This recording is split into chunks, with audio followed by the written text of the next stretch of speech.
Olá, mulheres, sou Rose de Sá. Estou aqui mais uma vez para continuarmos a leitura do livro Mulheres Improváveis, da pastora e mentora Viviane Martinello. Concluiremos o capítulo 6, Aprendendo a Esperar.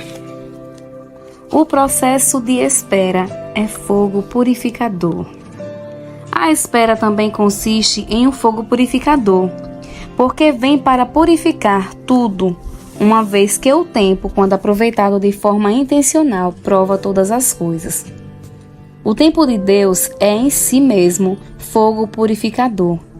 Vivemos em um tempo de imediatismo e de urgências gritantes, por isso não gostamos de esperar.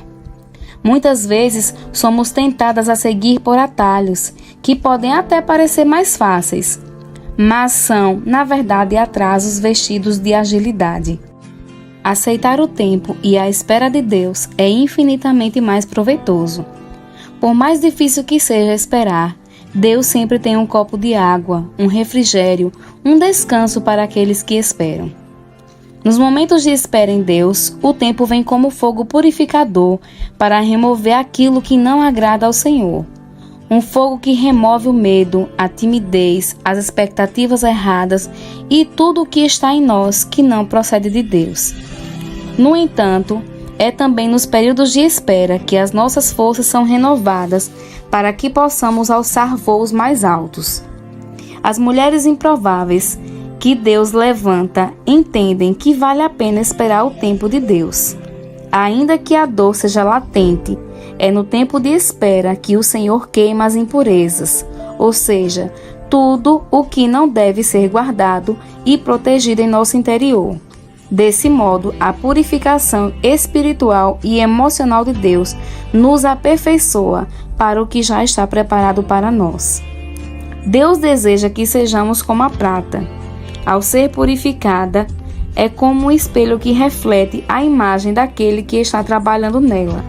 E assim, seremos tão parecidas com o Filho, a ponto de manifestarmos a expressão, a vida, o caráter e a essência daquele que nos purificou. É no tempo de espera que devemos trazer à memória o que Deus já nos falou, caminhando com firmeza conforme as orientações que Ele já nos deu. O tempo de Deus é perfeito. Por isso, na maioria das vezes, tudo o que precisamos fazer é abraçar este tempo e os processos de crescimento em nós. Isso implica deixar de agir como criança birrenta, que resiste à espera quando deseja algo. Abrace este tempo de crescimento pessoal e dependência de Deus. A verdade é que cada pessoa tem a visão da montanha que escalou, mas Deus continua nos chamando para subir, ousar voos mais altos e assim experimentar novas visões dessa escalada. Deus nos chama para lugares mais altos e subir é nossa responsabilidade. Enquanto espera, peça a Deus sabedoria para crescer e ser purificada de tudo que não agrada a Ele. O processo de espera é também escola do quebrantamento. Existe cura e esperança para o coração quebrantado. Não importa quão despedaçado ele esteja, a cura é disponível para nós. Isaías 57,15 nos diz: Pois assim diz o alto e sublime que vive para sempre, e cujo nome é santo. Habito num lugar alto e santo, mas habito também com o contrito e humilde de espírito, para dar novo ânimo ao espírito do humilde e novo alento ao coração do contrito. Mesmo habitando em um alto e santo lugar, Deus também estará ao lado do contrito, do quebrantado, do abatido e do oprimido. Os erros costumam trazer um peso de vergonha ou rejeição para nós, assim como os períodos em que nos sentimos abatidas. Mas é quando nos sentimos em pedaços que Deus chega ainda mais perto. Salmos 34,18 nos diz: O Senhor está perto dos que têm o coração quebrantado e salva os de espírito abatido. Em muitos textos bíblicos podemos identificar o quebrantamento como o fundamento necessário para o início da nossa transformação. Ele é a matéria-prima da lapidação de Deus em nós. Deus não deseja nos humilhar, mas intencionalmente age para que devolvamos a humildade. Em geral, a humildade vem do reconhecimento de que fazemos algo errado. Reconhecer que estamos errada é imprescindível, porque sem isso ficamos patinando, estagnadas em muitas áreas da vida. Se nesse momento você tem enfrentado oposições ou tem pontos de vista conflitivos com um número razoável de pessoas, não pode simplesmente sucumbir ao engano de que o problema está na outra pessoa. Você precisa reconhecer que existem aspectos na sua vida que precisam ser transformados. Aí entram o quebrantamento e a humildade. De tempos em tempos, Deus nos matricula na escola do quebrantamento. Ainda que pareçamos firmes ou fortes, Ele conhece a condição do nosso coração. Ele sabe o estado do nosso travesseiro e conhece a fonte de cada uma das nossas angústias. Muitas pessoas são especialistas em ocultar sua real condição. No entanto, não há liberdade maior que a de sermos livres de nós mesmas, de pessoas, de movimentos autoritários e de prisões internas. Quando Deus quer nos trazer liberdade completa, o quebrantamento é o processo favorito do Senhor, porque é através dele que o nosso orgulho é vencido e a humildade é desenvolvida. É na escola do quebrantamento que o nosso caráter é revelado e tudo o que Deus deseja fazer em nós só será realidade quando o nosso caráter for completamente moldado pelo Senhor. É na escola do quebrantamento que o Senhor aperfeiçoa os nossos dons. Quando Ele derrama a sua unção como resultado de um coração rendido a Deus e transbordante nele. Sobre esse processo, há algo mais que eu gostaria de compartilhar com você a seguir. Diversas vezes, somos separadas do bando, movidas do nosso ciclo de convívio ou relacionamento, porque o isolamento faz parte do processo de quem Deus nos chamou para ser. Vivenciei muitos momentos nos quais eu questionava o motivo do meu nascimento e pensava sobre qual seria o propósito da minha vida. Eram pensamentos constantes que me levavam a uma crise existencial. Cheguei até mesmo a não acreditar em algumas palavras liberadas sobre a minha vida, porque pareciam ilusórias. No entanto, hoje são uma realidade.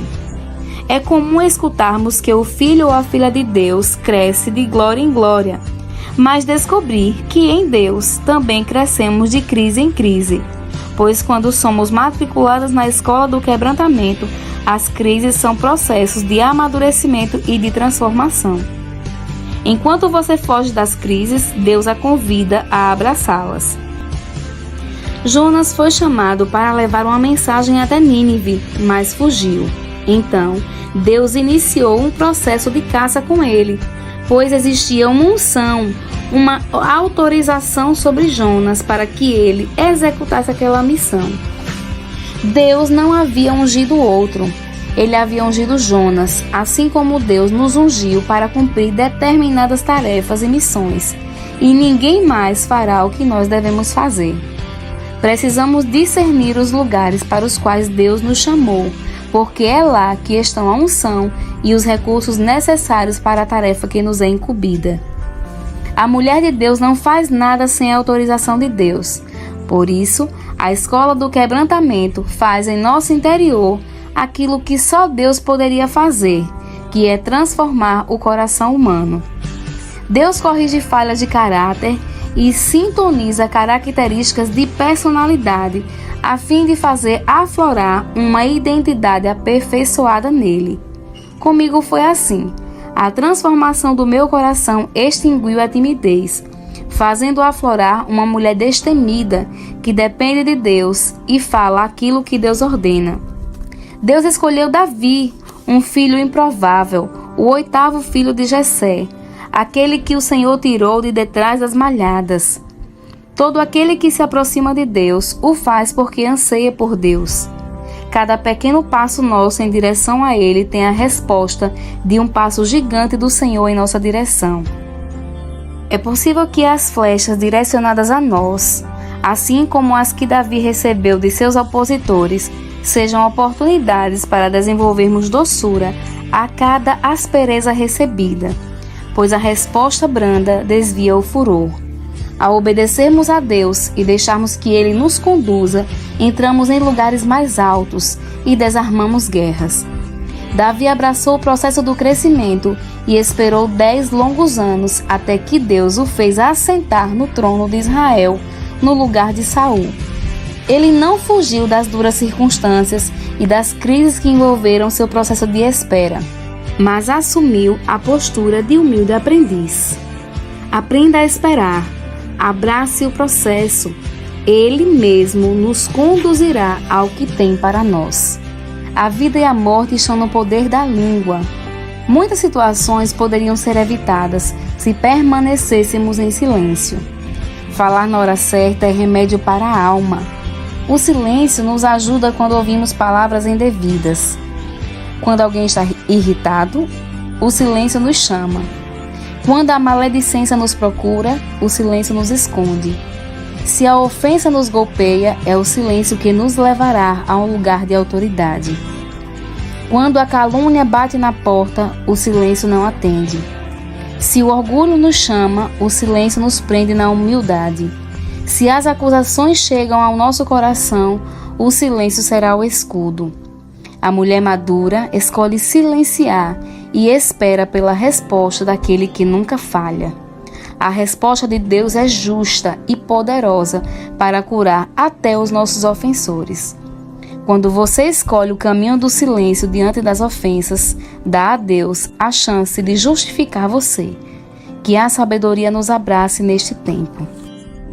E assim encerramos a leitura do capítulo 6 do livro Mulheres Improváveis. Sou Rose de Sá e te espero para o próximo capítulo com muito amor e carinho. Um grande abraço.